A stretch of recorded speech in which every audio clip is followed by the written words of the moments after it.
I'm not even gonna sugarcoat it. This is 100% my favorite Resident Evil game ever.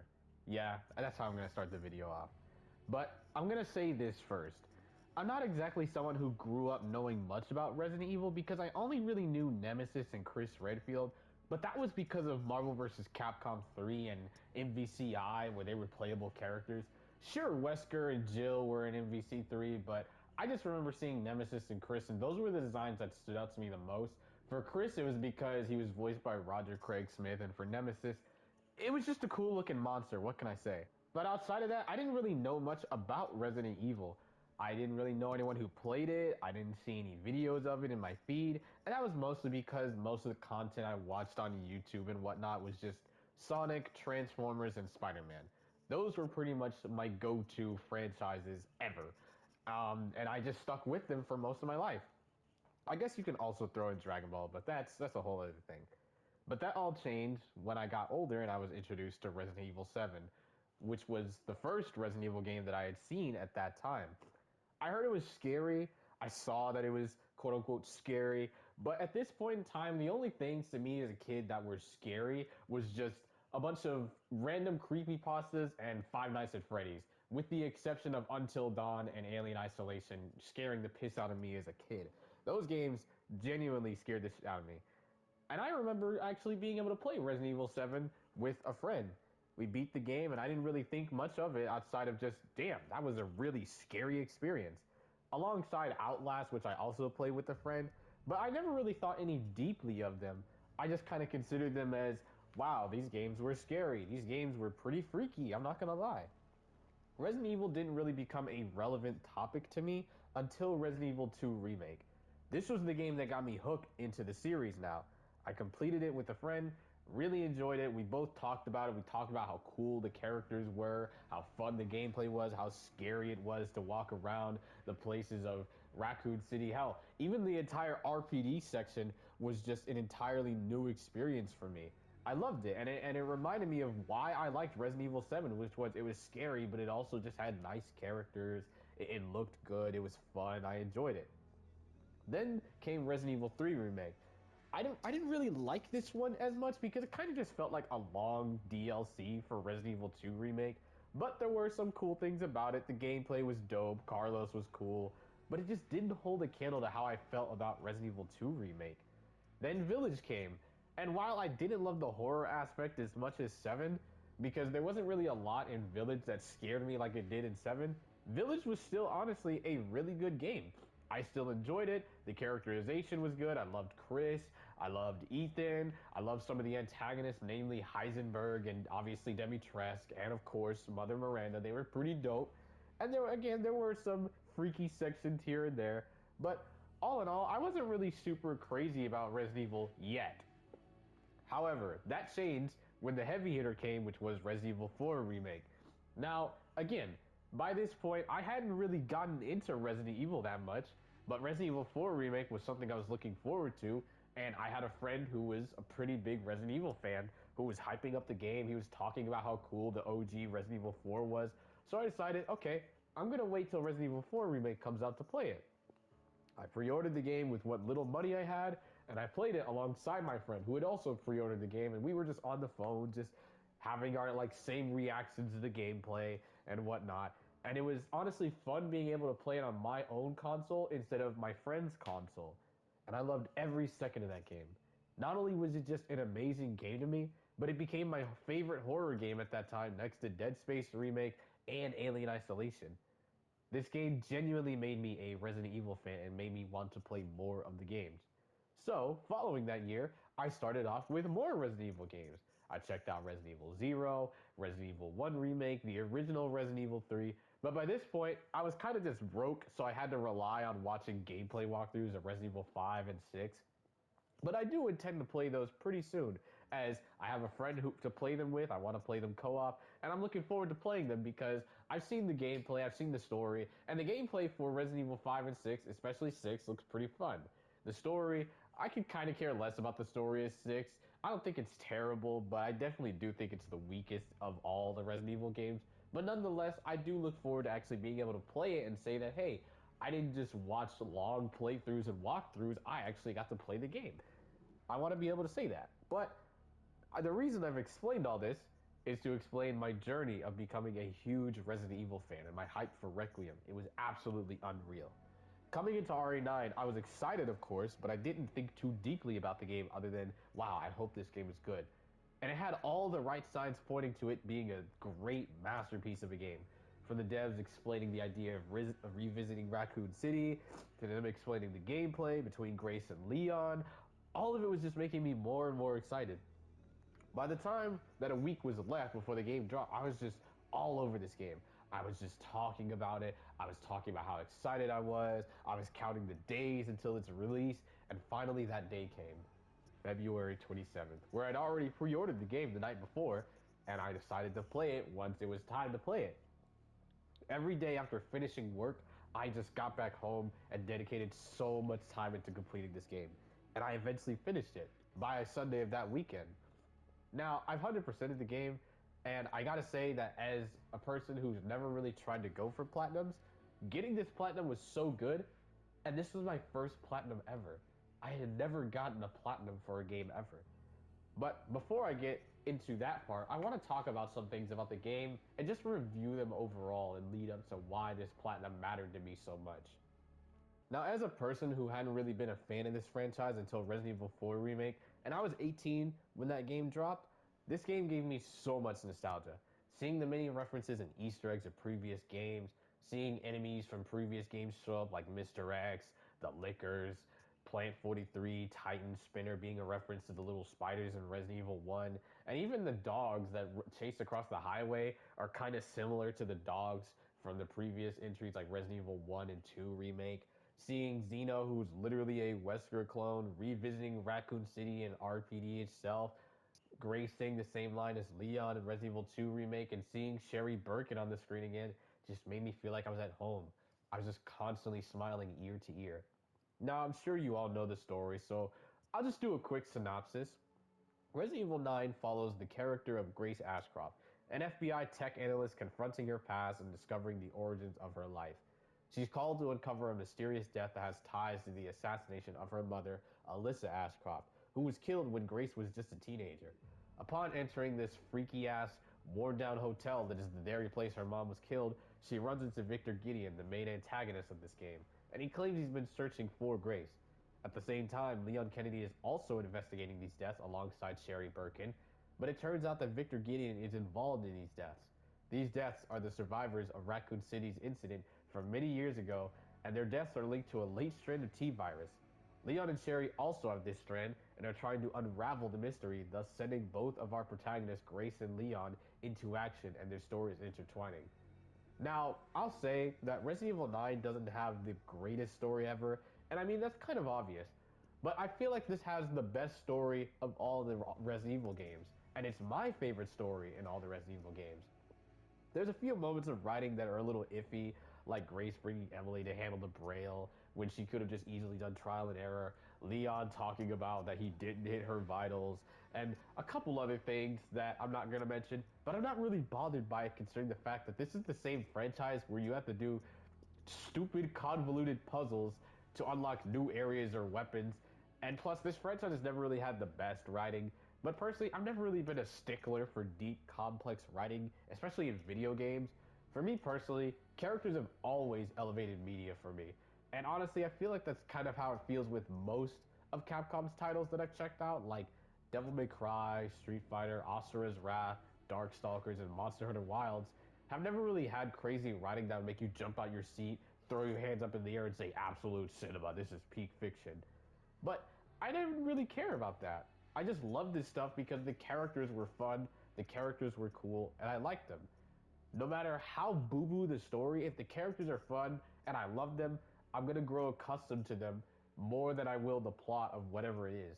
And I've learned to be accustomed to this with stuff like Sonic the Hedgehog, where some of the stories are kind of bad, Tekken, where almost none of the games of Tekken have ever had a good story per se, and Devil May Cry, where some of Devil May Cry's entries have pretty good stories, namely the third and the fifth game, and even then those games have their issues here and there with the story.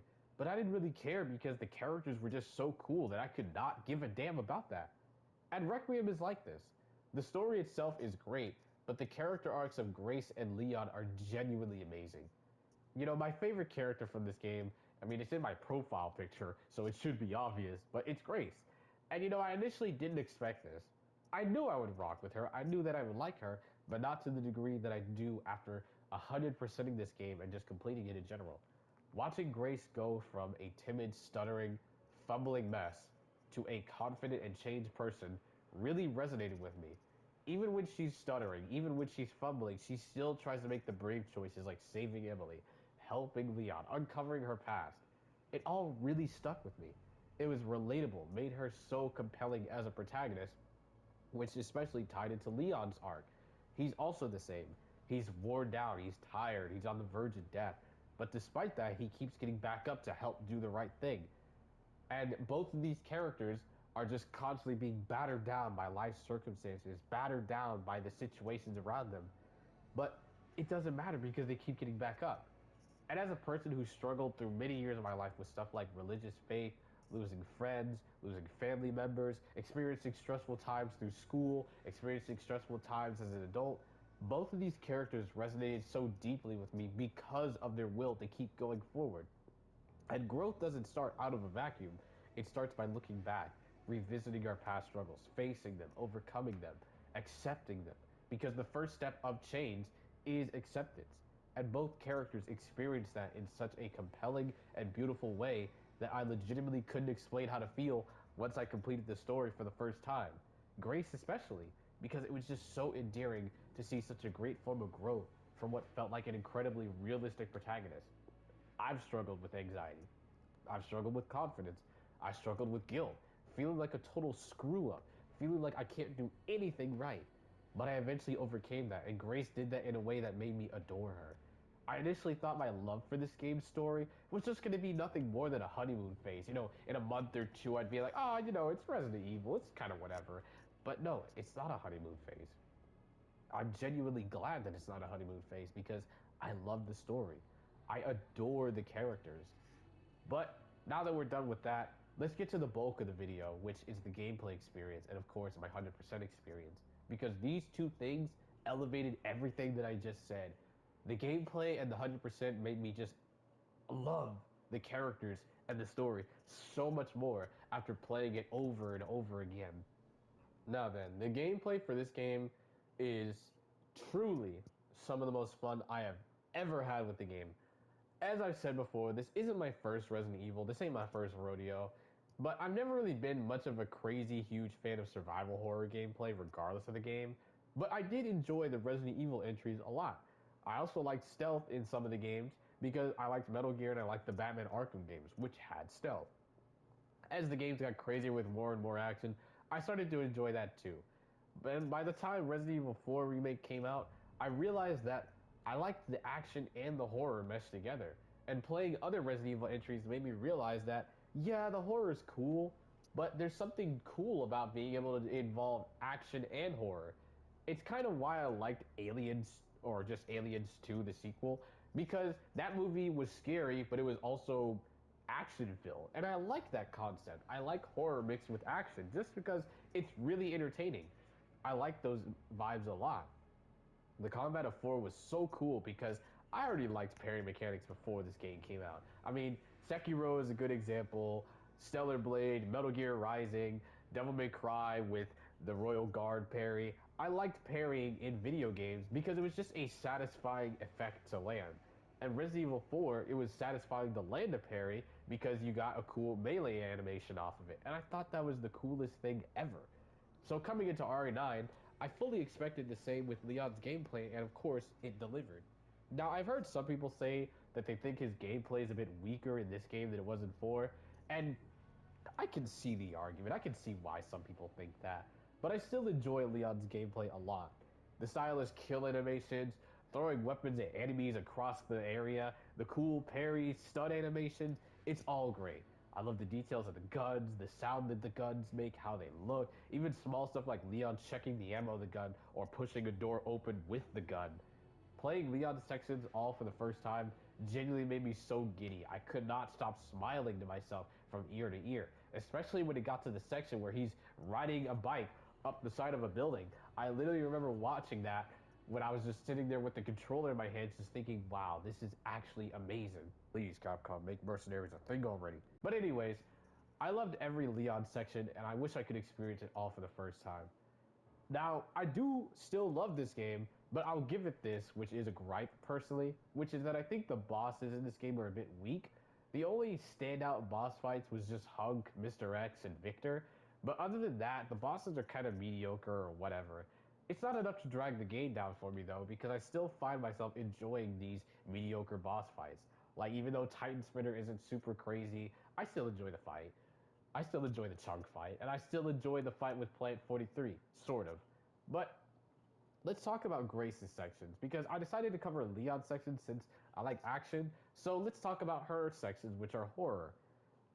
I, for the first time, genuinely found myself in love with horror sections of a game. Now, again, I'm not the biggest horror fan, but I like horror to some extent, and I do enjoy it.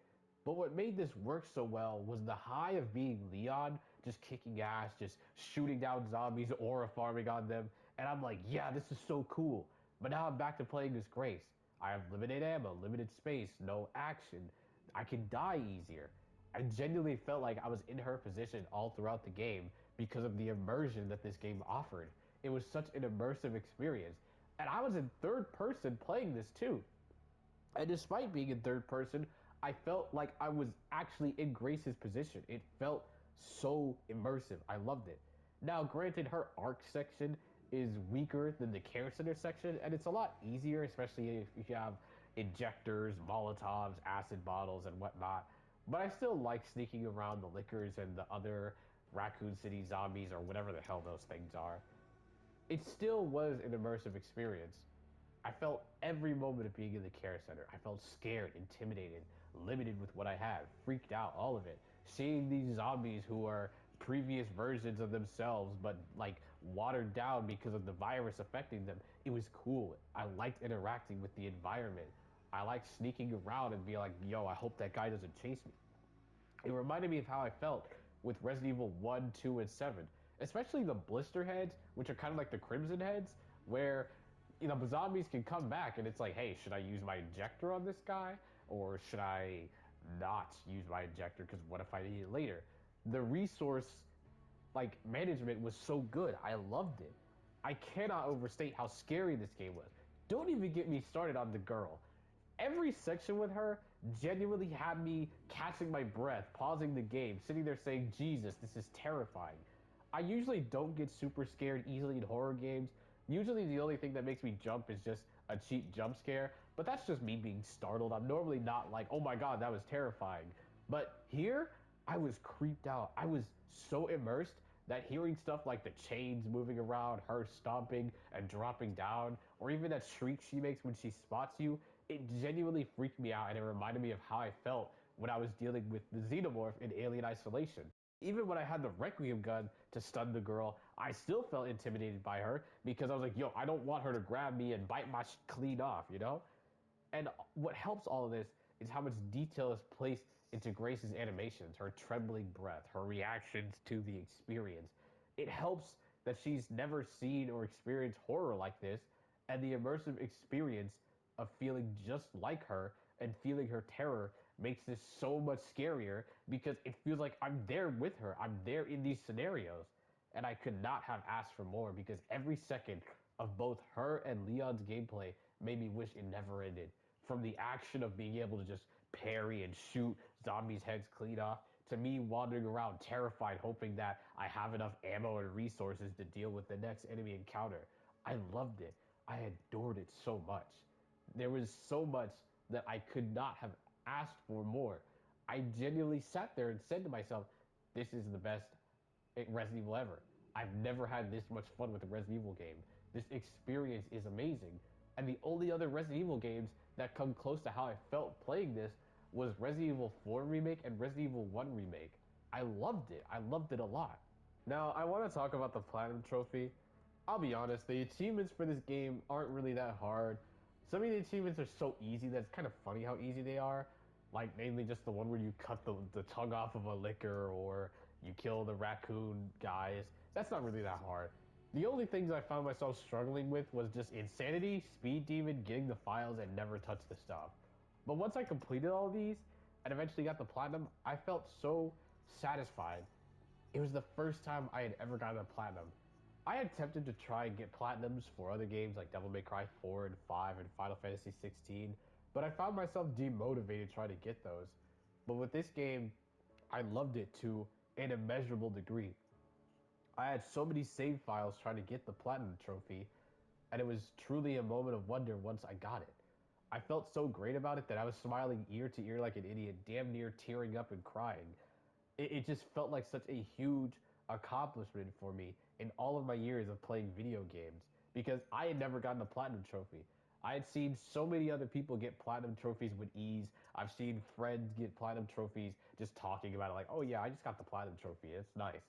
But for this game, getting a platinum trophy for the first time, I genuinely felt so accomplished and I couldn't explain or replicate how that felt when I was trying to tell other people about getting the platinum for the first time. I could only just tell them that this was one of the best gaming experiences for me ever.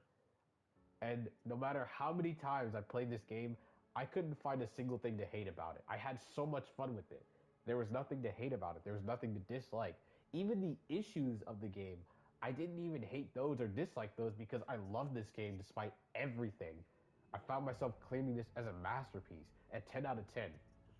Sure, others might not see it the same. Some might prefer other Resident Evil games over Requiem, but personally, this is my favorite Resident Evil game. A game about revisiting the past, remembering it, embracing it, accepting it. Even throughout the sloppy moments, the issues, the screw ups, you still get up and you can smile. It replicates both our lives, but it also replicates the franchise of Resident Evil. Resident Evil has had screw ups, it's had moments of messing up, it's had some bad entries. But this game takes all of that and embraces it, and you're able to smile at the end of it after revisiting all those moments. And that experience just made me feel so happy, immeasurably happy. I didn't care what issues there were. I loved it. This game's platinum trophy made me feel that. I felt like I had a new perspective on this game once I got that trophy. And because of this, it's my favorite Resident Evil, my favorite horror game, and one of my favorite games ever. And I would give anything to play this game all over again for the very first time. Because nothing can compare to booting this game up after pre-ordering it and just playing through all of it, coming back home day after day from work and staying on the game for hours trying to beat this game, going through sections that at the time I was like, damn, I don't know what to do here. Damn, I'm too scared to move forward. There's nothing that could replicate that feeling because it was just such a great feeling. And being able to platinum it after all of that, I loved it. I adored it. But now that the game's over, we've got DLCs and more content to look forward to. There's more to look forward to. There's more to look forward to seeing. A saying that I do like is to not be sad because it's over, but to smile because it happened. And that's how I feel. I'm happy that I experienced this game. 2 months later, and I still feel so heavily connected to this game. 2 months later, I still talk about this game. I still think about this game. I still yap about this game because I truly loved it and truly felt whole getting that platinum trophy. Yeah, the platinum trophy wasn't hard to get, but like I said before, as someone who had never gotten one, it felt good to have it because I chased it like crazy. And honestly, I look forward to more content from Resident Evil. Would I love to see Grace again? Absolutely. In the same way that we got another Ethan game, I'd like to see the same with Grace. I'd like to see other characters too, of course, but Grace was just so damn good to just let go. But if she doesn't come back, I'm fine with it. I don't know how Capcom's gonna top this game, but I'm open to whatever they have because I trust that they do well. So, yeah, that's my review of this game, and while I don't do review stuff or retrospective stuff anymore, I wanted to share this because I like yapping, and I hope someone else watching can relate to these experiences. I hope somebody can understand this because I wanted to share just how much I love this game because Resident Evil Requiem was great. This game was amazing, and I adored every second of this game. I cannot overstate how much this game impacted me, and it's just one of my favorite games ever, to the point that it's a comfort game. And it's probably weird to have this as a comfort game, but I don't care. it's comfortable for me. I love it. So I hope you guys enjoyed, and I'll see you guys in the next stream, video, or whatever I'll put out. So peace out, like, subscribe, and I hope you all have a blessed day. God bless.